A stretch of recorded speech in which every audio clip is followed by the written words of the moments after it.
Hello and welcome back to the Real Estate Roundup podcast. My name is Kobe Zinn and I'm joined here today by my co-host, real estate agent in the great state of Texas, Tony Flores. Tony, how are you doing here today?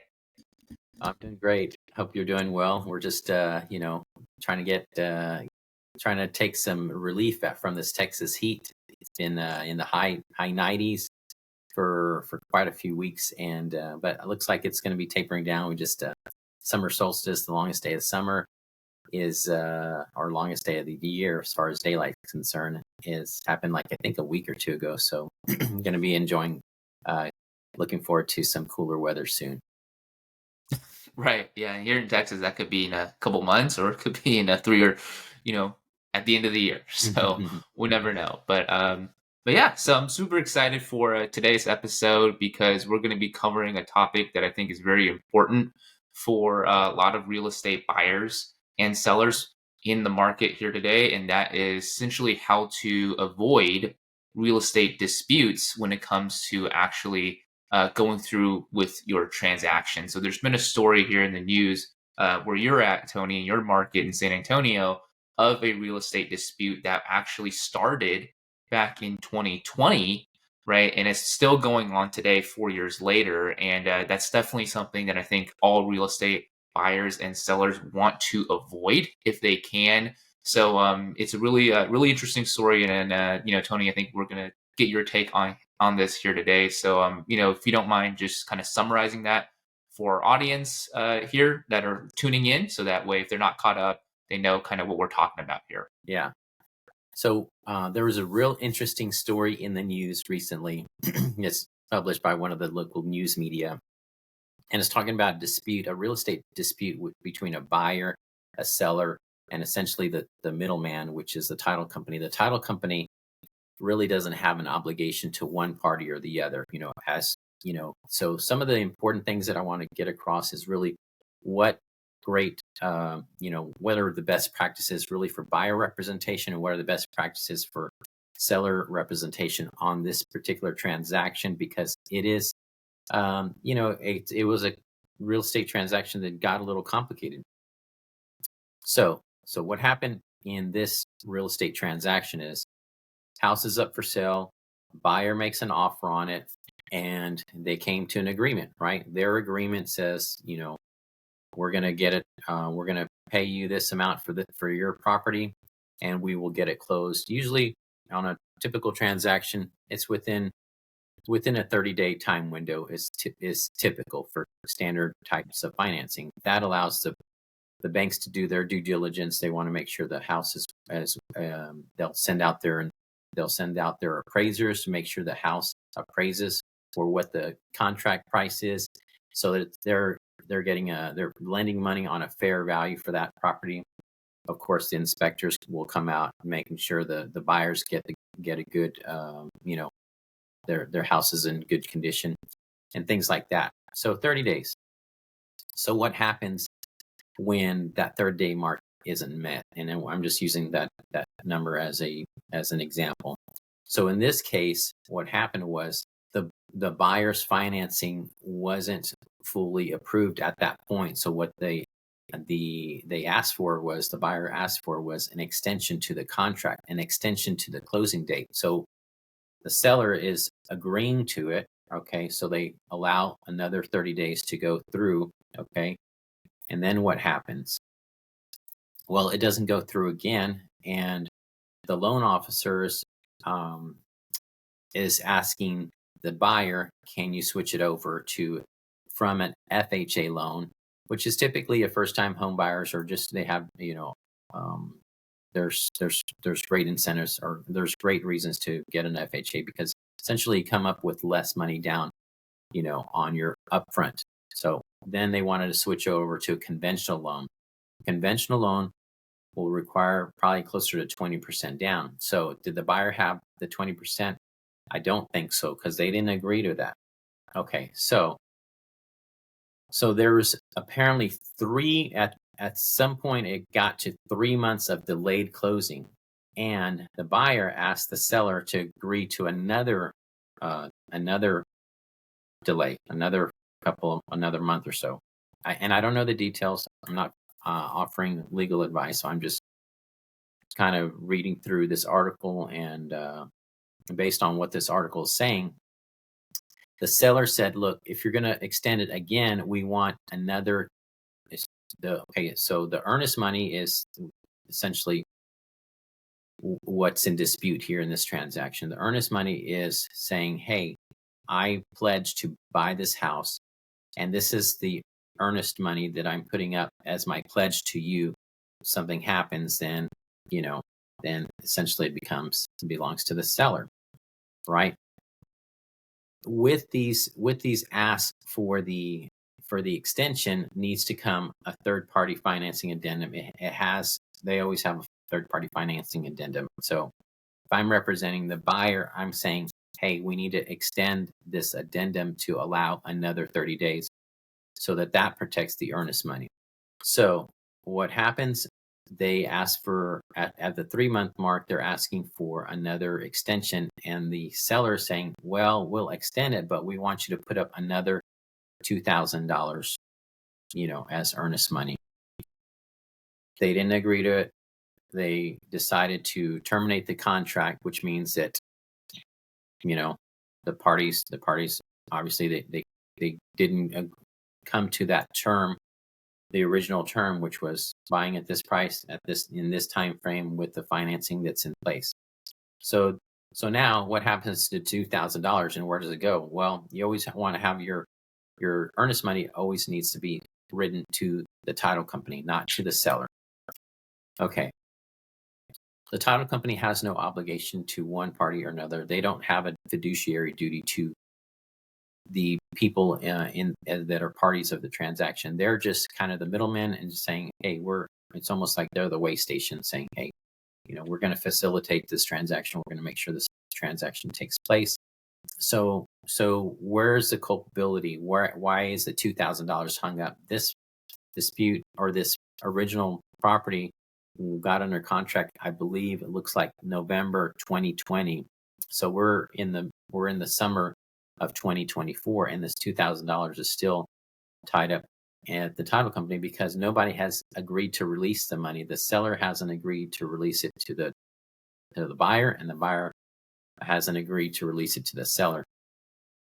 So, what are the best practices for the agents in this transaction? As the fiduciary duty, as a seller's agent, as I'm representing the seller, I'm saying, okay, this is what they want.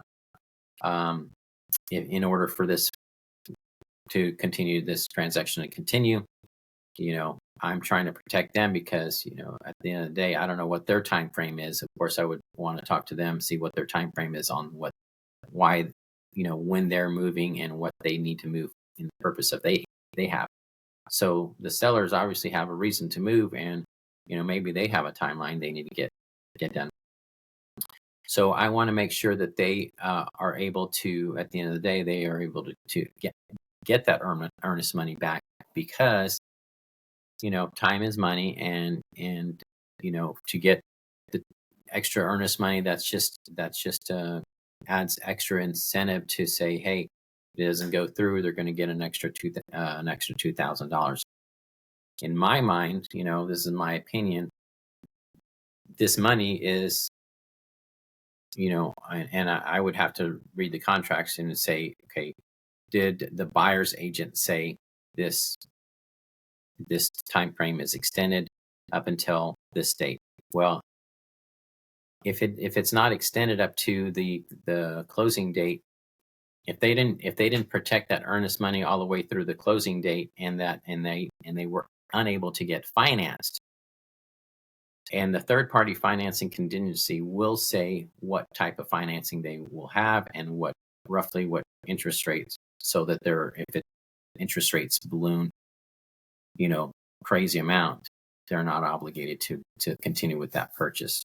So what we're trying to do is, as I'm representing the seller, is making sure that seller is protected with earnest money, so that they have something to walk away with. They don't leave it on the market and have nothing to walk away with.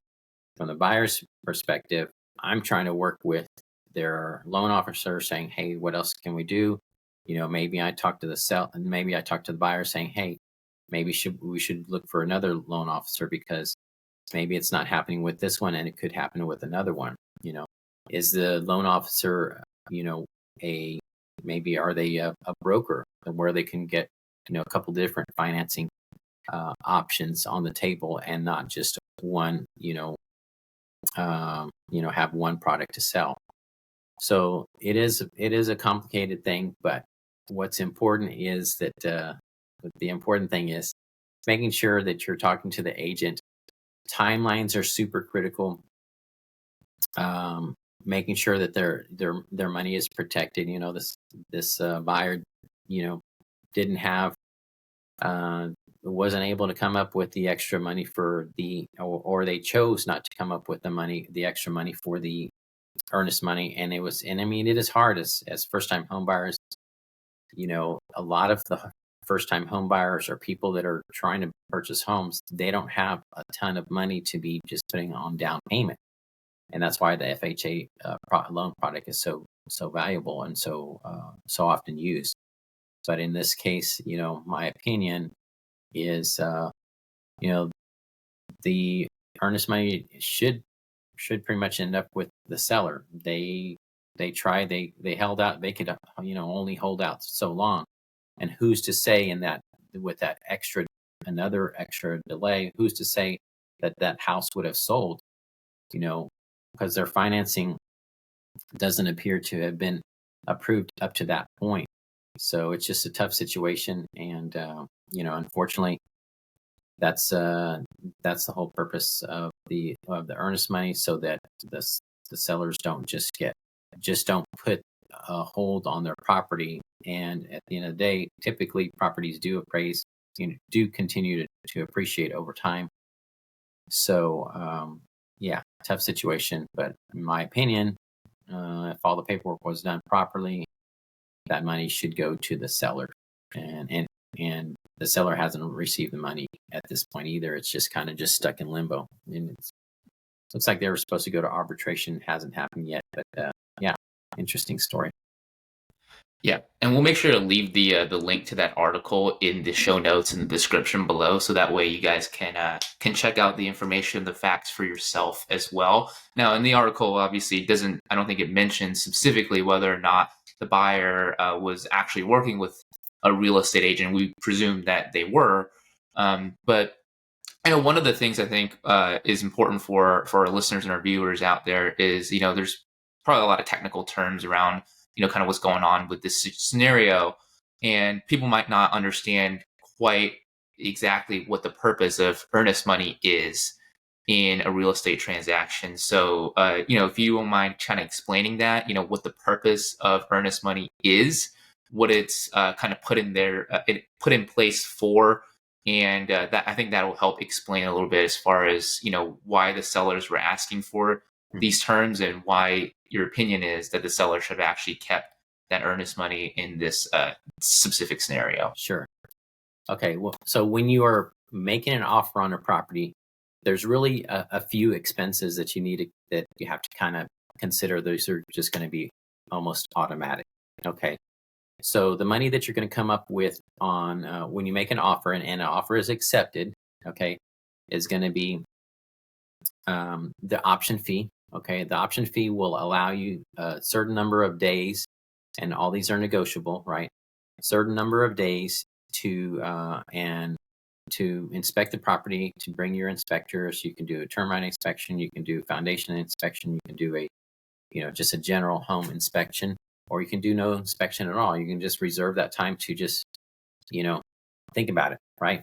So the option money first is typically a 10-day option. Depending on the market, it could be a shorter window, or it could be a longer window if there's anticipated issues, right? So typically, and it varies by market, because in our area, believe it or not, it's typically $10 a day for an option, and in other markets, I understand it's closer to $50 a day for an option. So that option that gives you and that is essentially forfeited. It goes directly to the seller, whether you buy the property or you walk away from it. That's just takes it off the market for that period of time. Again, it could be, or there could be zero option. I don't recommend that, but some people do zero option. And okay, so then the other money that you're putting down is going to be the earnest money. So of course, later on, assuming everything's going through, you're going to pay. You're going to pay for your inspector, and you're also going to pay for your appraisal. Okay, but the earnest money is there to say, I have the full intention of purchasing this property. If something on my end kind of defaults, if you've done everything as a seller that you're obligated to do, but I somehow didn't follow through on my end, I can't be forced into buying this house. Like if I went through inspections and I went through appraisals and I like everything's going fine, and then and I got approved for financing, and I don't show up at the closing table to sign, what else can the seller do? How does the seller have recourse? The seller's recourse really is that option, is that earnest money. So that earnest money essentially at that point is intended to go to the seller because they did everything. They took it off the market. They had hopes on closing. They're supposed to get their money on this certain day. Maybe they had plans to move themselves. And so typically earnest money is, in a typical transaction, is usually 1% of the purchase price, right? So if it's a $300,000 home, it's going to be $3,000. $500,000 home, $5,000. It's just the simple math. All these numbers are, option money, earnest money. Those are negotiable. And I've had someone put down $500 on a, $195,000 house. And in that transaction, this house had been on the market for a while, and the buyer agreed to take $500. So again, there's going to be some typical figures. Those are going to be kind of just as a general rule of thumb. 1% of the purchase price is going to be the earnest money, and then 10 to 50 to whatever dollars per day on the option money as well. Yeah, so that's a good good comparison between the two, right? There's a difference between option and earnest money, right? Option, the option period is definitely just for the seller to actually just take the property off market, so that you can review it, do your due diligence. I know a lot of investors, that's non-negotiable for them. They always have an option period with, purchasing their investment properties. And for the earnest money, it's basically you mentioned recourse for the sellers if the buyers, for whatever reason, defaults or just doesn't show up and doesn't do anything to actually go through, or doesn't do anything, but like they don't actually go through with buying the house, right? Because a lot of times, when you're buying real estate, you think of kind of all the stress and the problems that you're facing, but on the other side of the deal, there's another person, another family maybe, and they have their own stresses, right, with selling the real estate, right? They have to move to a different place, they have to get into a different place, right? So you have to have a little bit of empathy, right, for both sides in order to actually make the deal go through most smoothly. And in this scenario, right, we're talking about in this article, the buyers, they were just continuing to extend that deadline as far as when they would actually purchase the home, and then another offer came up for the sellers that was more immediate, and they ended up selling that person. So that was the scenario. Yeah, at the end of the day, what from the article, and again, I don't know the details of the story other than what I'm reading on in the article, and maybe some of the assumptions I'm making. Yes, but the article does state that this house did sell. So this house, was a house that people wanted to buy. So, and obviously the seller had put it on the market to sell it. So, luckily, they were able to get that house sold and move on with the plans that they had. Yeah. Yeah. So I think for a lot of people out there who are maybe in a position where they're looking to buy a house here, here soon or sometime in the future, they want to know like what are some things that, they could have done, right, in this scenario? What are some things as an agent, as a buyer's agent that you could have done in order to prevent something like this from happening, right? It may not be this something exactly like this, but what are some things that you as a buyer's agent would do to prevent scenarios like this from happening where it's gets super complicated? Yeah. So, as a, if I'm representing them as a buyer's agent, I'm talking to, of course, I'm talking to the loan officer. And if things look like they're, not going so well, I might need to say, okay, is that loan officer somebody that can, it's really staying on the ball, or is there something that they're, maybe is there something on their end they're dropping the ball? Maybe are they have a disorganized office? Are they not able to close a lot of deals because things are falling through the cracks? So it's something possibly that the loan officer, it's on them that they couldn't be getting this thing closed. I have several different lenders that I could possibly recommend to the buyer, saying, hey, this doesn't look like it's going through with them. Are you open to maybe talking to another loan officer, possibly a mortgage broker? We can get multiple, someone else to take a look at this, and see what we can come up with, to get to the result that the buyer's looking for. I mean, at the end of the day, the buyer didn't want to be in this position. The buyer wanted to buy that house. So I'm going to be talking to the loan officer. I'm going to be talking to the buyer, saying, should we go ahead and consider switching, or at least having a conversation with somebody else, because this is not a situation we want to be in. Because yes, at the end of the day, the sellers can walk away because, you know, we've got to have, we've got to bring, the buyer's got to bring the money to the table to essentially consummate this deal.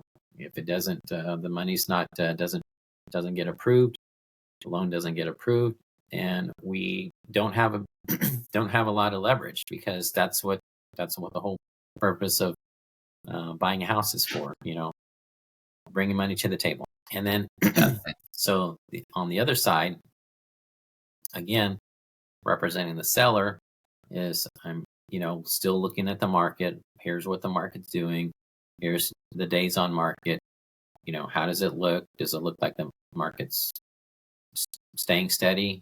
What are your plans? How long are you able to sustain this? Is this, I'm not sure about that other side, because I'm trying to, we want to get we're representing the seller. So we want what they want, right? We're pushing for what they want. Maybe they had plans to move by a certain time frame. Are they flexible? Okay. If they're not, then, this is what's going to happen if we go on the market. Does it look great if it goes back on the market, if it's been off market after a certain amount of time? No, it doesn't look great, but we can certainly explain it to anybody that has questions on that. Maybe there was a list of other people who'd made offers. Are you guys still interested in this house? Have your buyers already contracted on other houses? I've made those phone calls when the financing doesn't seem to be going well on the other side. When the financing doesn't seem to be going well on the other side, I've called people that have already made offers and say, where's your buyer, as far as offers? Have they already purchased? If this deal falls through, are you guys open to, you want to stick to your offer, or are you guys open to this? And I actually sold the house that same way. Same way. I didn't have to put it back on the market, because I already knew who the buyers were. I said, okay, this was our second best offer, and they still want to buy that house. And I told them the reason why, the first buyer wasn't going to follow through with the sale. Okay. In that scenario, buyer didn't didn't want to deal with some of the repairs that came up on the repair denim. And I was forthcoming with that other agent, said, hey, this is what came up on the inspection report. The seller wasn't aware of it, but now you're aware of it. How do your buyers feel about that? And they said, you know what? they're actually, in the construction, in this case, they were in the construction industry. They weren't worried about it, and they felt like they could handle it. So, like, okay, one deal fell through. Guess what? We're under contract on the other deal. So those kind of things that I can do, and that I've done for, representing the seller, so we don't have to go back on market. Because when a house is on market a long time or it's back on market, there's always that question: why did something fall through? You know, it just gives too much. You don't want to have red flags out there. So Yeah, exactly. And people who are looking at it from the outside, they don't know, right, what's actually going on behind the scenes. So you want to, either explain it, very, very diligently to people, or just not have that scenario come up. And really, kind of the last question that I have is, from the seller's perspective, it seems like they're, and again, we don't know for sure whether or not they use an agent, but it seemed like if they did a pretty good job, right? They ended up getting them another offer, getting that house sold. If you were in that scenario, would you have done anything differently? I know a lot of the things you talked about as far as helping the sellers, um, actually make sure that they get their timeline. But in this specific scenario that we're referring to this article, do you think that either the seller or the seller's agent, they did a pretty good job as far as, you know, making sure everything went well on their side, or was there something that you would have done a little bit differently if you were in their shoes to maybe avoid this dispute? yeah, and the really this kind of article was generated, I think, from a kind of like a, hey, if you have a problem, call the news channel, and then we'll see what we can do to help you solve this problem. So it was really, I think they interviewed the buyer in this case, and they tried, and the news the news company try to talk to the title company. They tried to talk to, um, the realtor association as well, or a couple of different places, but we didn't really get the seller's perspective on this transaction. I don't know if they were reached out to either, on this article, but, from what I'm reading in this article, really hard to tell from, but I imagine it seems like they probably did as much as they could do.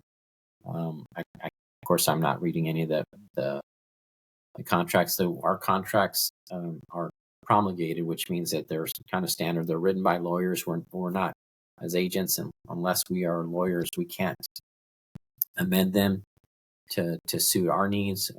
That has to be done through for either the buyer or the seller, if they want to mark out stuff or things like that. We can't do that because we can't act as lawyers. But, it seems like they probably did about as much as they could do. And, at the end of the day, they're sitting waiting for the house to be sold, and it was kind of seemed like it might have been on the buyer's end that they, unfortunately, the financing for one reason or other wasn't able to get finalized. And that's a really good point as well. So, guys, make sure to check out the article. We're going to leave the link in the description down below, so that way you guys can read up on this information as well. But again, it's super important. I think we've covered today the importance of making sure that when you are going through a real estate transaction, you definitely want to work with a professional, and work with a professional who can look out for your interests, and make sure that, at the very least, there's not a lot of headaches coming out of the deal than going into it, right? Because again, there's a lot of stress going into buying and selling real estate. We definitely don't want you to take on any more stress as well. So if you are in the market looking to buy or sell a home here in San Antonio real estate market, make sure to look in the description down below and reach out to Tony directly. Again, Tony has a ton of experience as an investor himself and as an agent, and hopefully you guys got just a little bit of that knowledge here today That's right. in this podcast. And So, and that's one thing, when sometimes people feel like, well, it seems simple enough. Let me just wing it and see if I can get this house sold on my own. Well, in this scenario, you really need, um, you know, just really need great advice, and to not fall into a bad situation where you're not able to recoup, and you need to know what you have to watch out for. So super important. Talk to a trusted realtor. So if you want to do that, make sure to reach out to me or someone that you trust. Certainly love to help you with your real estate needs myself. well said. Well said. Well, appreciate you, Tony, and appreciate you all for tuning in for this episode. And we will see you in the next episode of the Real Estate Roundup. Take care.